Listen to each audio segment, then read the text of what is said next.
अब एनआईए पकड़े, 11 को पकड़े गए थे, 6 को या 5 को जेल को भिजाया। मैं साफ तौर से कह रहा हूं, हर बार कहा हूं, आप गवाह हैं, मेरे तकारीर के रिकॉर्ड गवाह हैं कि हिंदुस्तान में अगर सबसे पहले कोई दाइश या आईसिस के बारे में उनके खिलाफ अगर कोई बोला है तो असदुद्दीन ओवैसी और मजलिस इत्तेहादुल मुस्लिमीन ने बोला। 2.5 साल से बराबर मैं आईसिस के खिलाफ बोल रहा हूं। हम बार बार कह रहे हैं कि आईसिस का इस्लाम से कोई ताल्लुक नहीं है। आईसिस खवारिज हैं, आईसिस जालिम है, आईसिस कातिल है, आईसिस असमत रेजी करने वाले जालिम हैं, आईसिस दुनिया के गुंडों से बदतरीन है। ये हमने बार बार हमारा स्टैंड रहा है। हिंदुस्तान का मुसलमान, एनआईए और मिस्टर प्राइम मिनिस्टर, हम दहशतगर्दी की तायीद नहीं कर सकते, ना कभी हमने की। आईसिस ने मुसलमानों को मारा, आईसिस ने मस्जिदों में बम ब्लास्ट किए, आईसिस ने आले रसूल के मकबरों को उड़ा दिया, आईसिस ने सहाबा कराम की खबरों को बमों से उड़ा दिया। ये आईसिस को हम तनकीद करते हैं, आईसिस से हमारा कोई ताल्लुक नहीं। और मैं आपसे एक सवाल करना चाह रहा हूं और आप नारे तकबीर कहकर जवाब देंगे,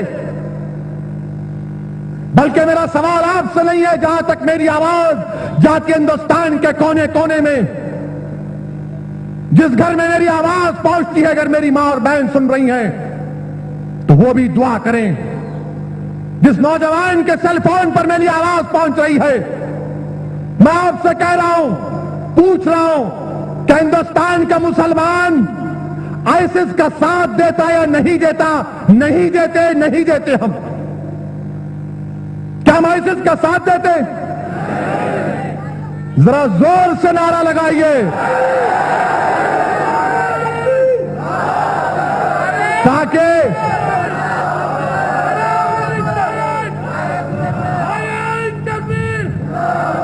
नहीं है, दम नहीं है।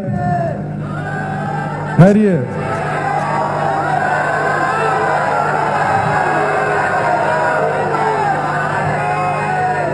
ठहरिए, ठहरिए।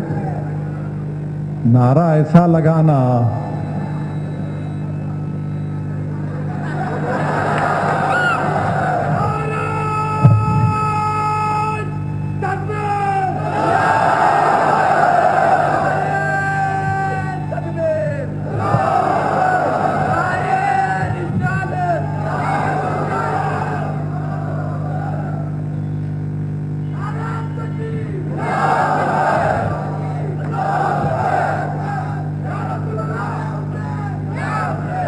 अब हमारी आवाज, ये जज्बात एनआईए और वजीर आजम तक पहुंच गई होगी। ये आईसिस से मत जोड़ो हमको, आपको। और कोई आईसिस का मैं सुना, एक कोई यहां से भाग गया, कहते भगोड़ा, एक शफी पारमार उसका नाम है, और अपने आप को नो खिताब दे दिए यूसुफ अल हिंदी। अरे यूसुफ अल हिंदी, तुम बुज़दिल हो, तुम कायर हो। तुम्हारे साथ जो मुसलमान हिंदुस्तान से भागे हैं सीरिया को, वो बुज़दिल है, वो कायर है, वो हिजरत के मुकद्दस नाम पर तुम फरार की जिंदगी गुजार रहे हो। हम बहादुर हैं। ये मजमे में बैठने वाले, ये हिंदुस्तान के 17 करोड़ मुसलमान असल में मुजाहिद हैं। ये जमहूरियत को इस्तेमाल करते हुए जिहाद कर रहे हैं। फसादात हुए, हमने कहा नहीं जाएंगे। गर्दनें कट गई, हमने कहा नहीं जाएंगे। असमत रेजी हुई, हम कहे नहीं जाएंगे। इशरत जहां को मारा गया, हम कहे नहीं जाएंगे। एहसान जाफरी के जिस्म के 30 टुकड़े करके जला दिए गए। हमने कहा नहीं जाएंगे। बाबरी मस्जिद को शहीद किया तुमने, हमने कहा नहीं जाएंगे। हिंदुस्तान में 10,000 से ज्यादा फसादात हुए, हमने कहा नहीं जाएंगे। तुमने भेजा हम पर फायरिंग की, हम शहीद हो गए, हम नहीं जाएंगे। लड़ेंगे लड़ेंगे लड़ेंगे, हम जिद्दोजहद करेंगे करेंगे करेंगे, हम अपने मसाइल को हल करवाएंगे, हम तुमसे लड़ेंगे इंशाअल्लाह ताला। मुल्क को छोड़ने वालों का नाम मुसलमान नहीं हो सकता। ये वतन मेरा और तुम्हारा है अजीज दोस्तों। हिंदुस्तान का आईन मुझे अपने मजहब पर चलने की इजाजत देता है। हिंदुस्तान मोदी से बड़ा है, हिंदुस्तान का कॉन्स्टिट्यूशन बीजेपी से बड़ा है, हिंदुस्तान का गंगा जमनी तहजीब आरएसएस की हिंदू की तहजीब से बड़ी है। कोई हमको भगा नहीं सकता।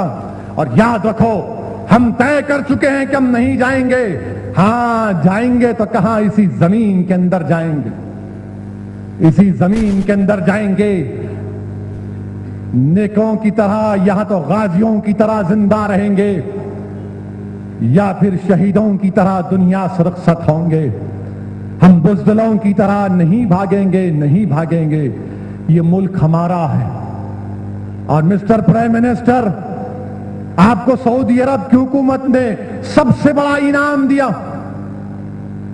और आपकी हुकूमत हरियाणा में 2 मुसलमान बच्चे गाड़ी में गोश्त लेके जा रहे, तो आपके तंजीम के जोकर बुज़दिल कायर उन 2 मुसलमानों को उतारकर मारकर गोबर और पेशाब पिलाते हैं उनको। मिस्टर प्राइम मिनिस्टर, इस पर आप जबान क्यों नहीं खोलते? क्यों नहीं बोलते मिस्टर प्राइम मिनिस्टर? क्या मुसलमान जब शराब नहीं पीता तो क्या किसी जानवर का पेशाब पिएगा? एक खतरा पेशाब मेरे जिस्म पर गिर जाता तो मैं नापाक हो जाता हूं, मुझे गोबर खिलाया गया। हरियाणा में आपकी हुकूमत मिस्टर प्राइम मिनिस्टर, मैं चैलेंज कर रहा हूं मिस्टर प्राइम मिनिस्टर, क्या आप कंडेम करेंगे? क्या आपके होम मिनिस्टर कंडेम करेंगे? क्या हरियाणा का चीफ मिनिस्टर कंडेम करेगा? गिरफ्तार करेंगे? खाली हमारे को ही गिरफ्तार करते, और क्या गिरफ्तार कर रहे हैं? ये बच्चों को पकड़े और अखबारात में दिए कि नहीं वो मंदिर पे बम ब्लास्ट करने वाले थे। नहीं, बम ब्लास्ट मंदिर पे नहीं, वहां गोश्त डालने वाले थे कहते। मैं कल वकील साहब, हमारे अजीम साहब, नामपल्ली कोर्ट के सीनियर एडवोकेट अब्दुल अजीम साहब को बोला कि बच्चे आए थे मेरे पास, इनके खानदान वाले आए, इनको वकील की जरूरत है, ये कह रहे हैं कि उन्होंने नहीं किया। मिला वकील दो, लीगल हेल्प हम करेंगे। रिमांड रिपोर्ट मंगाया मैं, एनआईए की रिमांड रिपोर्ट में कहीं पर भी लिखा हुआ नहीं है गोश्त का जिक्र। तो क्या ये तेलुगु मीडिया, इंग्लिश मीडिया को क्या हो गया? इतनी दुश्मनी क्यों है भाई आपको पुराने शहर से? क्या पुराना शहर हिंदुस्तान का हिस्सा नहीं है? क्या पुराना शहर तेलंगाना का दिल नहीं है? क्या पुराना शहर तेलंगाना हिंदुस्तान की तहजीब का गहवारा नहीं है? क्या पुराने शहर में हिंदू मुसलमान आपस से नहीं रह रहे? ये बोलना कि यहां पर ऐसा हुआ गोश्त, अरे गोश्त डाला गया था कब? 2010 में फसाद हुआ तो किशनबाग की मंदिर में गोश्त डाले थे, सईदाबाद की मंदिर में गोश्त डाले थे। Mister Anurag Sharma commissioner of police थे, एनआईए वालों जाकर पूछो, अब डीजीपी हैं। डालने वाले मुसलमान नहीं थे, संघ परिवार के थे। हमारा झगड़ा मंदिरों से नहीं है, मुसलमानों का झगड़ा हिंदुओं से नहीं है, मुसलमानों का झगड़ा हुकूक का है, मुसलमानों का झगड़ा इंसाफ का है। मुसलमान और दलित मिलकर अपने हक के लिए लड़ रहे हैं। हम किसी मंदिर की तबाही के लिए, हिंदुओं की तबाही के लिए नहीं लड़ रहे। हम तो अपने वतन को साथ लेकर चलना चाहते हैं। मगर ये अखबारात और टीवी पर लिखने वालों, शर्म करो तुम लोग। चैलेंज कर रहा हूं मैं तुमको, बताओ रिमांड रिपोर्ट में गोश्त का जिक्र है या नहीं है? एक टीवी वाले मेरे पास आए थे सुबह में, मैं बोला शाम में आना, गोश्त के बारे में बताऊंगा। बोले क्या करते? मैं हलीम खिलाता हूं ठोस के तुम्हारे को। अब उसमें से एक बोला हो साहब खिलाओ, बहुत दिन हो गए। दूसरा बोला क्या है ये, क्यों बदनाम कर रहे आप? ठीक है कोर्ट में पेश करो आप। क्या एनआईए लिख के दे सकती कि 3-4 साल के बाद ये बच्चे बेकसूर हो जाएंगे तो ऑफिसरों को सस्पेंड किया जाएगा? जो ऑफिसर कोची से आए, जो ऑफिसर महाराष्ट्र से आए, जो ऑफिसर हिंदुस्तान से आईपीएस ऑफिसर आके धावा मारे, कल अगर ये बच्चे बेकसूर हो जाएंगे तो इनकी जिंदगी कौन वापस करेगा? कौन इनको वापस करेगा? हम दहशतगर्दी की तारीफ नहीं करते। जो हिंदुस्तान पर हमला करेगा हम अब सामने ठहरेंगे। ये कौन आईसिस का यूसुफ अल हिंदी, उन्हें क्या है कुछ है, जो भी होगा बैगन होगा क्या होगा, उससे ज्यादा नहीं बोल सकता मैं। मगर हमको बदनाम मत करो। हमारे एक सहाफी दोस्त लिख दिया आर्टिकल में, फर्स्ट पोस्ट में हमारे एक सहाफी दोस्त लिख दिए कि असदुद्दीन ओवैसी पे बहुत बड़ी जिम्मेदारी है, गली कूचों में पहुंच गया आईसिस। अच्छा, जब बाबरी मस्जिद शहीद हुई तो आप पे जिम्मेदारी नहीं थी? जब गुजरात के फसादात हुए तो आपकी जिम्मेदारी नहीं थी? जब मक्का मस्जिद का ब्लास्ट हुआ तो आपकी जिम्मेदारी नहीं थी? लुम्बिनी गोकुल का ब्लास्ट हुआ तो आपकी जिम्मेदारी नहीं थी? बच्चे पकड़े गए तो ओवैसी क्या कर रहा, ओवैसी क्या कर रहा, तो तुम क्या कर रहे थे? हर चीज को मजहब के एंगल से देखना गलत है। दहशतगर्दों का कोई मजहब नहीं है, कोई भी दहशतगर्द हो उसका इस्लाम से ताल्लुक नहीं है। देखो आपने इस्तांबुल में क्या किया, टर्की में एयरपोर्ट पर जान से मार दिए जालिम आईसिस के लोग। हम तो दुआ ही कर सकते हैं कि अल्लाह एर्दोगान को और ताकत दे, तुर्की को अल्लाह सब्र दे, इस्तेकाम दे, और अल्लाह सुब्हानहू तआला ये आईसिस की सोच का खात्मा करे। अपने बच्चों को इस्लाम सिखाओ, मेरे सही इस्लाम सिखाइए। ये गूगल से इस्लाम नहीं सीख सकते।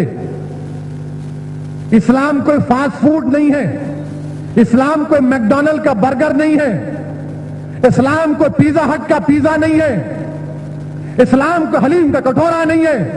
इस्लाम दीन है, बरसों लग जाते सीखने के लिए। सीखो दीन को। ये आईसिस के ज़हनियत रखने वाले दुश्मन है इंसानियत के, और इंशाअल्लाह ताला आईसिस का खात्मा होगा। मगर हम वजीर आजम से कहना चाहेंगे, मिस्टर प्राइम मिनिस्टर, ये जुल्म हो रहा मालेगांव में, ये जुल्म हो रहा मक्का मस्जिद के ब्लास्ट में। आप तो सूफी कॉन्फ्रेंस में भी गए थे ना? मेरे को आकर सूफी कॉन्फ्रेंस के बाद कोई पूछे आप क्या तबसरा करेंगे, मतलब मैं क्या बोल सकता हूं भाई, सबसे बड़े सूफी नरेंद्र मोदी हो गया, असदुद्दीन ओवैसी कहां फकीर है, हम कलंदर हैं। अब उन्होंने हमारे को सूफीज्म सिखा रहे, कोई हमको बांट नहीं सकता। और सुन लो, जो हम हमारी वफादारियों पर शक कर रहे हैं, इस मुल्क से वफादारी का या इस मुल्क से गद्दारी करने का तुम सोचो ही मत। हम वफादार थे और रहेंगे, और बार बार हमको बोलना नहीं पड़ेगा। तुमको प्रॉब्लम है तो तुम्हारा प्रॉब्लम है, मेरा प्रॉब्लम नहीं है, वो तुम्हारा प्रॉब्लम है। तुम हुकूमत में हो, तुम जुल्म नहीं कर सकते, ना जुल्म करने देंगे। बच्चे बेकसूर हैं तो लड़ेंगे इंसाफ के लिए, खामोश नहीं बैठेंगे। ये मेरा जमहूरी हक है। हिंदुस्तान में अगर किसी ने इंसाफ किया, हुकूमतों ने नहीं किया, अदालत ने किया, और इंशाअल्लाह ताला अदालत इंसाफ करेगी।